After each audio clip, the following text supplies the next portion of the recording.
So as you know, as I've been saying, two goods is often enough for our analysis.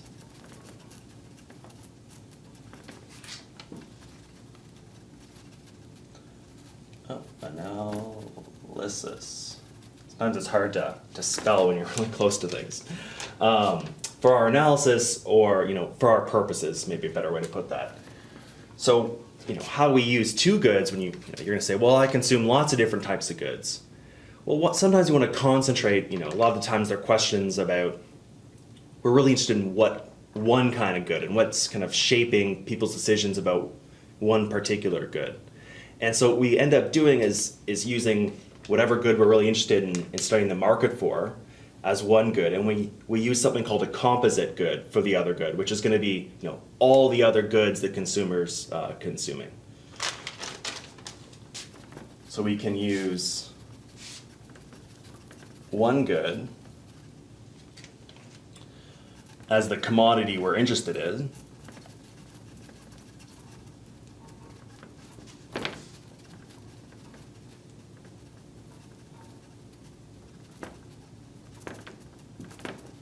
so for instance, we're interested in understanding consumers' choices with respect to milk or something like that, or any kind of good.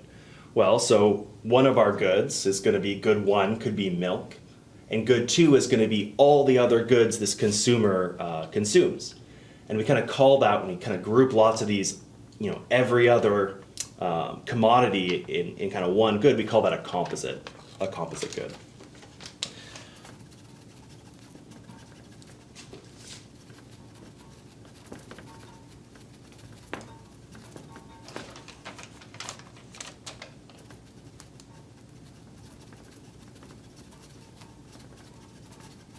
So it's composed of all these other types of goods. Okay, so that's kind of my explanation of why a lot of the time we're just going to concentrate on two goods, but we know we could expand it. It just makes it maybe a little bit more complicated and maybe doesn't give us that much more from looking at a 5 or 6 dimensional choice diagram or something like that. So when is a consumption bundle affordable? So we kind of started talking about this chapter is really kind of concentrating on what's affordable to consumers, and the next kind of couple chapters is then about what the best bundle they can consume is. And so when we defined a consumption bundle, we didn't have any restrictions saying the consumer has to be able to afford it. And so now we're thinking about, well, what determines if a particular consumption bundle, a particular amount of good one and good two, is affordable to this consumer. So if we want to look at two goods, a particular consumption bundle is affordable if the price of good one times the amount of good one plus the price of good two times the amount of good two is less than or equal to M. And M is going to be disposable income.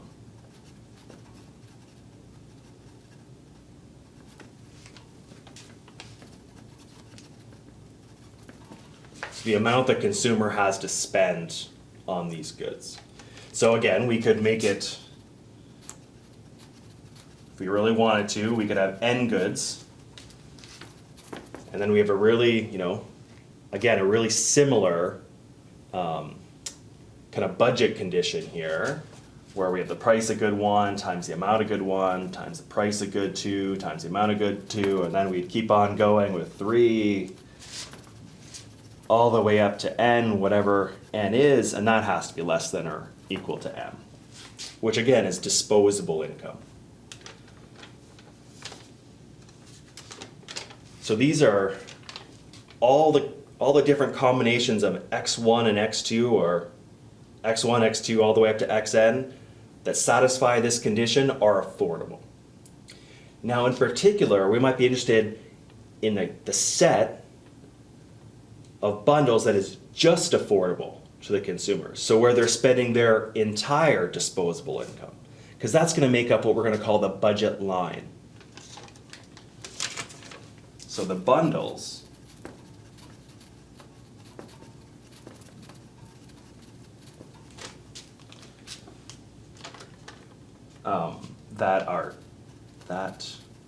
so the consumption bundles was what I mean by the bundles. So those, remember, capital X equals X1 and X2, where X1 is the amount of good 1 and X2 is the amount of good 2. So that's what we're talking about, those bundles that are just affordable is the budget line.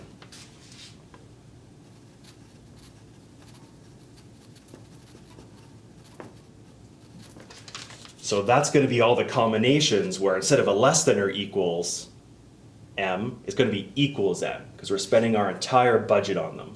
We couldn't increase X1 or X2 and still be kind of under our budget, under our disposable income. So for two goods,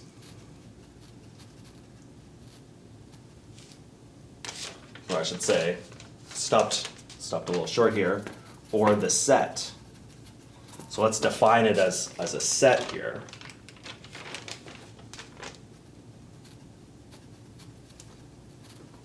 So it's the set x1 and x2 such that x1 is greater or equal to 0, x2 is greater or equal to 0. So we're kind of assuming we can't consume a negative amount of these goods. And P1 x1 plus P2 x2 equals M. So what is this saying? So the budget line is all the combinations of x1 and x2, so good 1 and good 2, such that we're consuming a positive amount of each good, and we're spending our entire disposable income. We could do the same thing for N goods, like we've been doing, right? It's going to be a bit longer in terms of our definition of what that set is. So N goods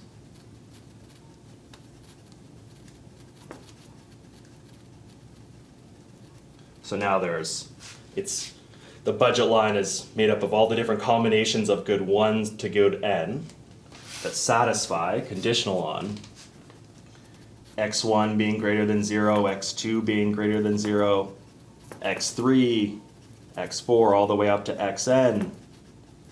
Just gonna worried, well, maybe I have more space than I think. And this line here holds with equality with m. Just, similar to this, but now we have all those other goods, not just the two of them. So P1 x1 plus P2 x2 plus, I'm going to put ... plus Pn xn equals m. Hopefully that all fit on the screen. All right, so that's what the budget line is. So now let's, think about how we can represent this graphically, and think about different properties of both the budget set as well as the budget line. So let's talk about properties of this budget line that we just defined. So first, let's think about how we can represent it graphically. So here's our Cartesian plane here. So a lot of times we're going to put good 1 on the x-axis and good 2 on the y-axis. So this is the amount of good 2, which means good 2 is on the x-axis. And this is the amount of good 1. So, if we had 3 goods, we just need to have, a third dimension here to be able to do it. So that's why, it's kind of easier with 2 goods, so we can just draw these kind of 2D graphs. All right, so we want to draw this budget line, this set that we kind of just defined.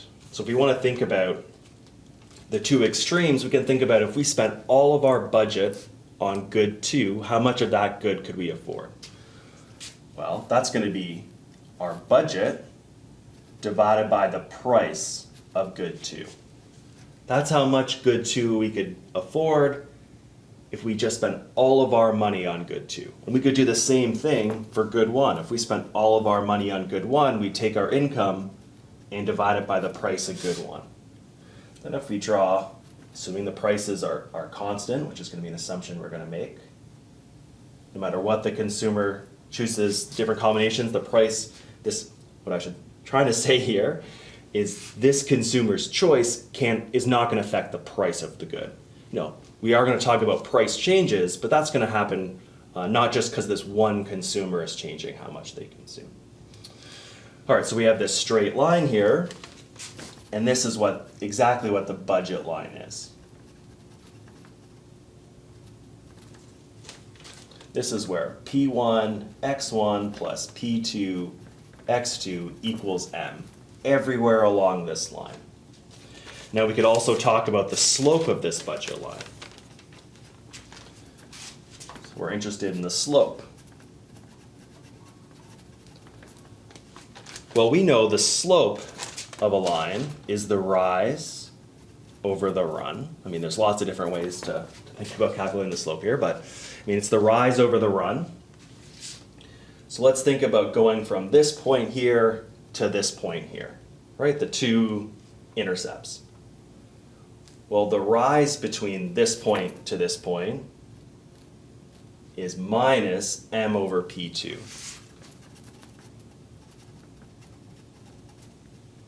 So that's how much it goes down when we go from here to here.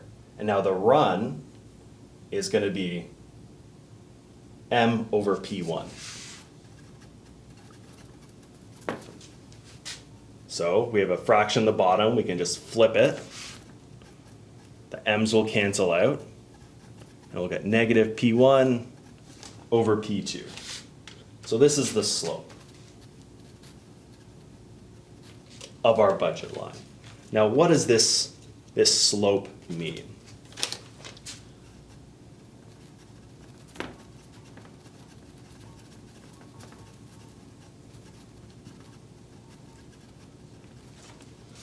It means if we want to increase x1 by 1 unit, or the amount of good 1 we're consuming by 1 unit, it tells us how much of good 2 we have to give up.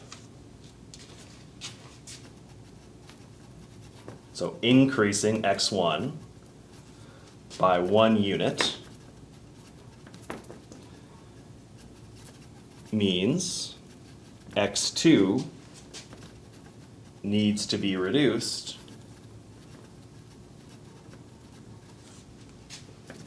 by P1 over P2. So that's kind of what it kind of means. So that's kind of one way to think about it. Maybe we can relate this to something you are that you're familiar with in first year, which is opportunity costs, right? So the opportunity costs, that's supposed to say the opportunity cost of 1 unit of good 1 is P1 over P2 units of good 2.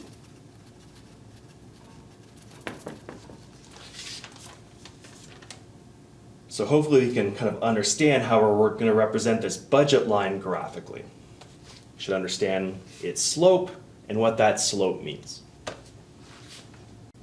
So we just saw, the opportunity cost of 1 unit of good 1 is P1 over P2 units of good 2.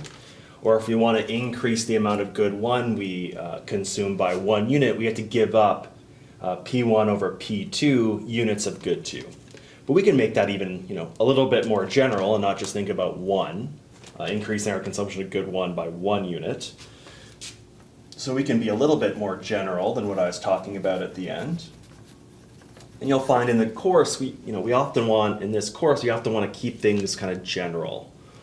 So when we apply it to a particular setting, we can be more specific, but we want to be able to apply what we're learning to lots of different settings. This is kind of what I talked about as the big idea or the applications of the course, all these other kind of sub-disciplines of economics. We want to be able to look at these different ones.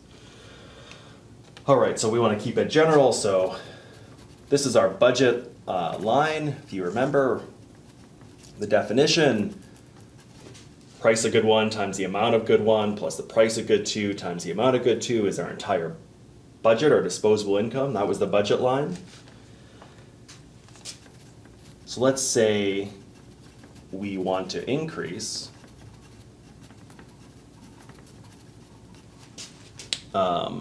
amount of good one by delta x1. Well, this is going to mean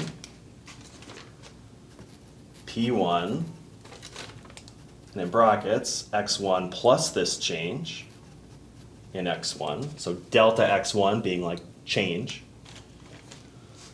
plus P2, x2 plus delta x, oops, x2 times, plus I should say delta x2 equals m. So if delta x1 is positive, then delta x2 needs to be negative, assuming these prices are positive. So if we subtract, if we say, this is equation 1, and this is equation 2, and equation 2 minus equation 1, I'm going to say P1 times delta x1 plus P2 times delta x2 equals 0. So, this maybe shows a bit more clearly what I was just saying. That if delta x1 is positive, then delta x2, or the change in the amount of good 2 we're purchasing, would have to be negative, because in total, they need to cancel out so there's no change in total spending, because we're spending our entire budget. So hopefully that helps a little bit with kind of keeping it more general when we're not just talking about changing it by 1 unit, we're changing it by delta x1 units. So now let's talk about what happens when there's a change in the budget line. And that can be either through a change in our disposable income or a price change.